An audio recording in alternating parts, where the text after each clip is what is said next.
I'm with you through until 4 o'clock today. Then you've got the debrief. Sana back in the studio and sporting a rather sparkling accessory. So huge congratulations.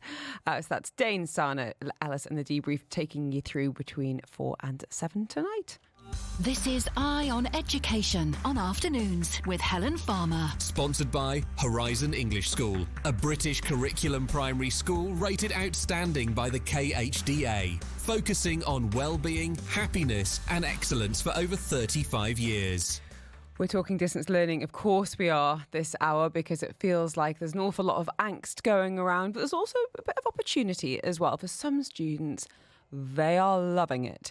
For others, being away from their friends and the familiarity of schools being a real challenge. We've been talking about FS, primary, and for older students, particularly those preparing for exams, the pressure can feel quite real. You know, distance learning demands a level of discipline, focus, self-management that, speaking from personal experience, even adults can struggle with.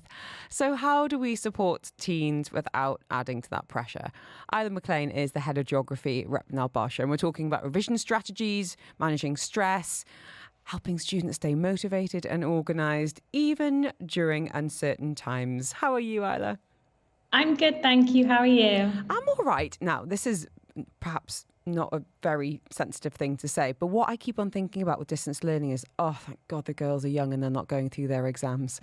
So my heart goes out to all of the parents who have got the GCSEs and the A-levels and the IBs going on, because that does add an extra layer of stress. You know, my kids are 9 or 11 and yeah, the academics are important, but we're not at a crunch time. And I think for the older students, as I said, there's enough pressure on them, and then we throw some uncertainty and distance learning in the mix, and it is a really challenging, I was going to say perfect storm, but given the weather, that's probably not the best turn of phrase. Would you mind telling us, we are going to talk about strategies and the positive side, but I think it's important to be realistic about some of the challenges that you're seeing with the older students with continued distance learning.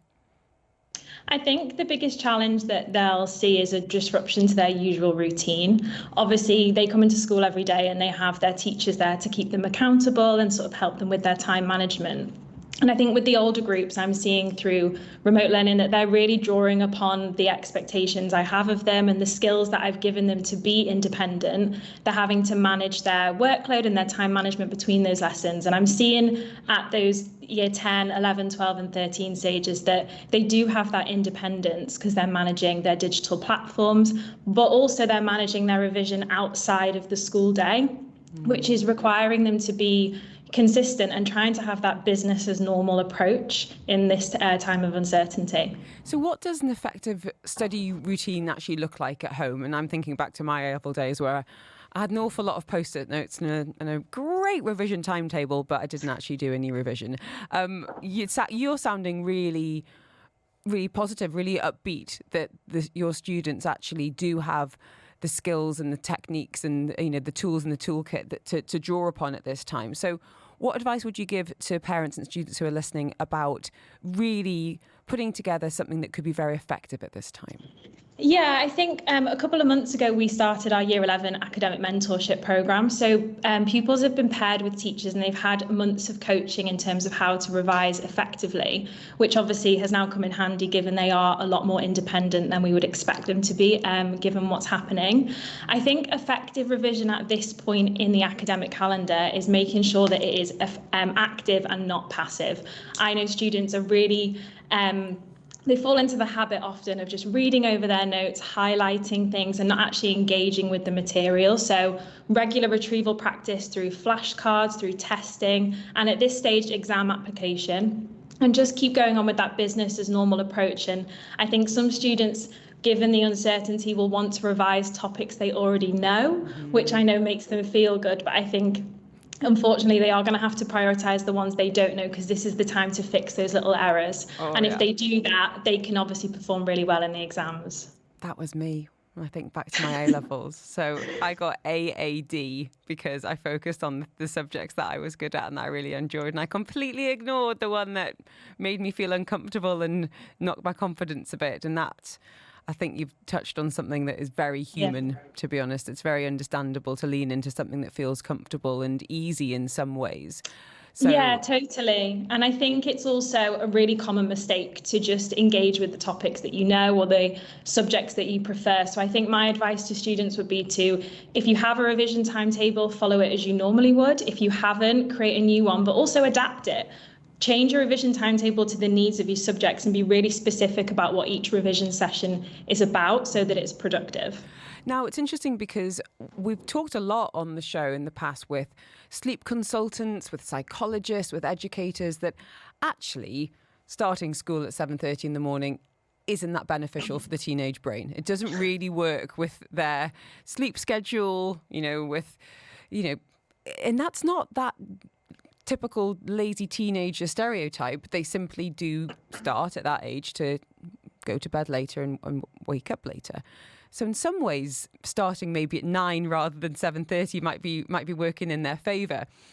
To your mind, when we think about sleep and routine, well-being, movement, diet, how does that all come into play, Isla, when it comes to performance and academic outcome? Yeah, I think obviously in order to learn effectively, you have to be feeling your best. So I think it's really important that pupils are prioritising their passions and their hobbies outside of school when they can. Exercise, obviously making sure they're eating a balanced diet, drinking a lot of water and having, unfortunately, some time away from that screen, because obviously their screen time has increased the past week or so. And I think it's really important that in a time of uncertainty like this is to try and maintain your usual habits. Just getting outside for a 5-10 minute walk can really just clear their brains, I think, when it comes to resettling for a task. And I think also it's really important to just celebrate the little wins, especially for the exam groups. They've got so many different things they need to juggle, and they've still got plenty of time before exam season actually starts. So it's just allowing them to have that sense of control. And obviously, as members of staff, we're constantly reassuring them that they've still got time on their hands. You've mentioned screens there. Now, this is part of life. They are going to be wanting the comfort and communication of their friends through Snapchat, through WhatsApp, and probably an app I don't even know exists because I'm not cool enough. But distractions, especially from phones and social media, is very real. It's very normal. How are you talking to them, and how would you advise parents to address that as well, Isla?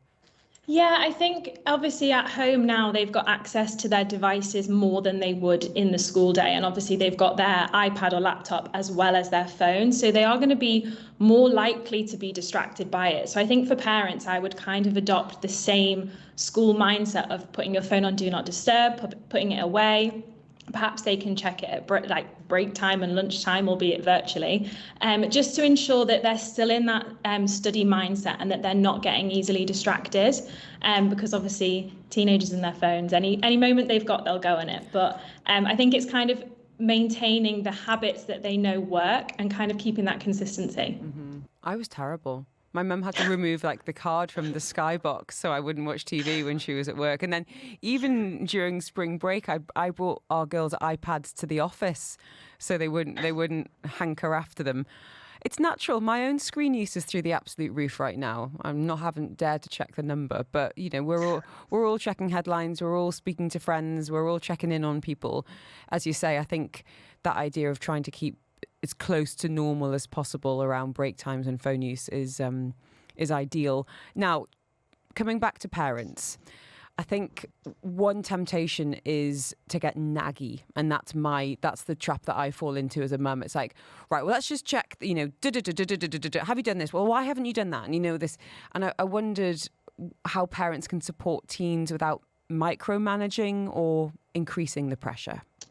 Yeah, I think also, and I've noticed it in particular today, so my teaching day on a Thursday is quite heavy, but it's felt heavier virtually. So if I'm feeling it, I know that they're definitely feeling it. So I think, especially for the younger year groups, and also I think sometimes with the exam groups as well, is we do have to be adaptable with this online learning platform. So I think ensuring that your child is engaging with their teacher at the allocated time, but whereby for example, if they haven't finished all of the tasks in that specific lesson slot, just encouraging them to go back to it in their independent study time, and obviously adapting around their needs as well, especially when you might have days where there's more literacy subjects, for example, geography, history and English sort of back to back.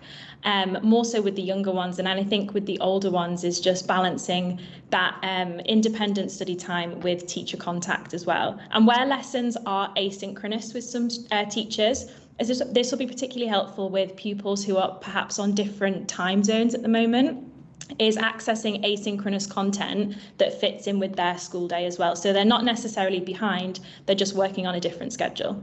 That's just great life advice in general. You're not behind, you're just on a different schedule. Thank you so much for being with us today. I can only imagine how busy you are, preparing lessons, delivering lessons, offering some of the care. I know pastoral's really strong there at Repton Al Barsha as well. And, these check-ins that so many schools are doing, wellbeing checks and surveys and making sure parents are feeling heard as well. It's an awful lot going on. And, teacher wellbeing, if you guys aren't well supported, you're not going to be able to deliver those lessons, and it sounds like you're doing an amazing job. So Isla, thank you so much. All the very best to you and the team and to the students as well. Isla McLean, Head of Geography at Repton Al Barsha. It is Afternoons with me, Helen Farmer. I've just seen Dane go into the green room, which means they'll be heading your way in about 10 minutes' time.